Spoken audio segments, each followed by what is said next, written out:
Hello everybody and welcome to another ball review here on the channel, this time for the St. Andrews Lynx ball. And it was a while ago I did a ball review. The ball releases has just not really been complying with the schedule I've been having, but it's nice to do a reveal for this beautiful looking ball. I think it looks so brilliant and I wish the stats were in a way that I would be buying way more.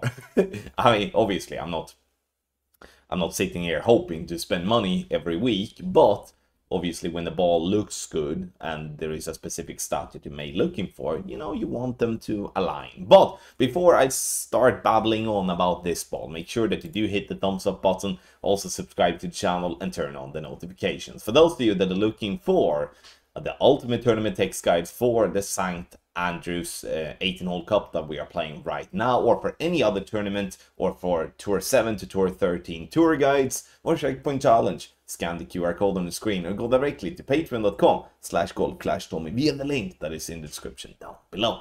Alright, power 10, side spin 9, wind resistance 5 and topspin boost 6 with a +3 over power needle stability. And for those of you that do not know, a +3 is the maximum we can get, or the best we can get. Wonder when we will get some type of increase with the stats on that, in my opinion. Well, we'll see in the future. We start from a tournament perspective. This is a ball that is very situational. You're not going to use this ball on par 3s first and foremost, and that, to me, I feel for all the divisions. You are not really going to use this ball in headwinds on, you know, par 4s and par 5s. Maybe on some par 4s from the second tee, or shorter par 4s from the third tee, or obviously from the front tee as well. But the problematic thing with that is obviously the wind resistance. When we're playing in the wind, we would love to have a little bit more wind resistance, then it could definitely be much more useful. But the big value with this ball comes when we do have crosswinds, maybe when we do have tailwinds, and we are able to get ourselves close to the green. The St. Andrews tournament is a perfect example where a topspin boost ball is very valuable.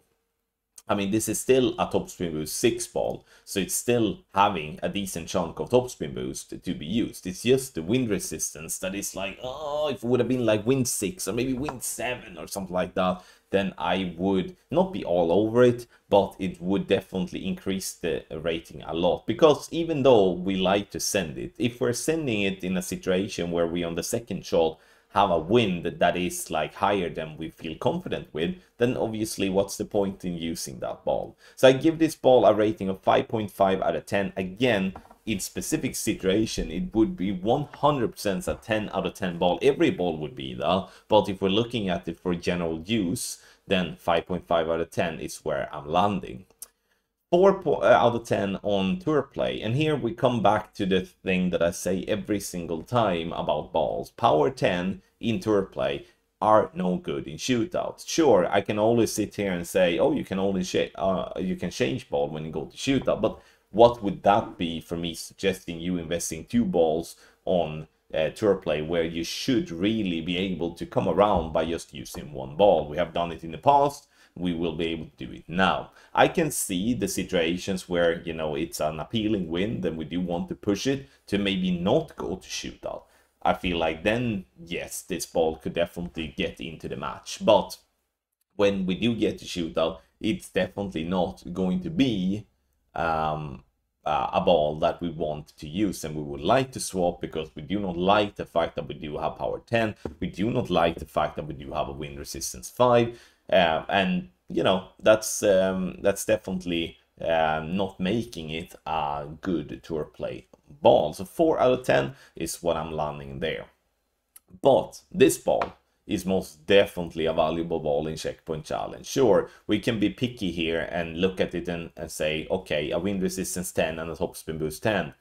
You know, sure, that would obviously be absolutely smashing, but That's not the case in this instance, but we are looking at the stats that is very appealing from a Checkpoint Challenge perspective, with the power 10 obviously being the best power you can get in Checkpoint Challenge, because you do need distance, and the power 10 doesn't necessarily mean that it's going to be a disadvantage when you get into shootout. The top spin boost, super helpful with when having lower level drivers. How many of you haven't had the rocket level 1 when you're playing in Checkpoint Challenge and you can't reach for shit? And your opponent might be then, you know, smashing down a top spin boost ball or whatever to kind of get the win before the shootout. It's going to be many of those type of chances, in my opinion, in Checkpoint Challenge. Now, I'm not sitting here to say that you're going to have to just blast this ball all the time, but I definitely feel that the value in Checkpoint Challenge is definitely where it is when it comes to the attributes or the stats that we are having. Let's have a look at the ball centering and the overpower needle. You can see that this ball is very small. This also talks against especially a tournament's perspective, because in tournaments, regardless if you want to feel that that is an important stat or not, you know, not stat, but important thing or not, it's like if you do not know if you're centering the ball perfectly or not, that's going to add on to an element of inconsistency when you're playing in tournaments. And I know some people don't see it that way, but it's something that is worth bringing up, because I know there's a lot of people thinking that way too. But again, no power needle +3, it's good. So definitely no issues with that at all. Now, I'm very curious to hear what you have to say about the St. Andrews Lynx ball. I mean, isn't it beautiful though? Like, I think this is, you know, from, you know, I think this is one of the more beautiful balls that we do have. I really liked the colors on it, kind of merges very well together and somewhat displays the iconic the iconic part with the St. Andrews, and we have to not forget about that, because this is the first time we do have a St. Andrews Lynx ball. This is not a ball that you will get in the Prism. Very important to have that in mind too, because when it is branded balls like this, then you will not be getting the ball in the Prism, so you can't rely on that either in that case. So ladies and gentlemen, thank you so much for watching, and I wish you the best of luck in your Golf Clash game.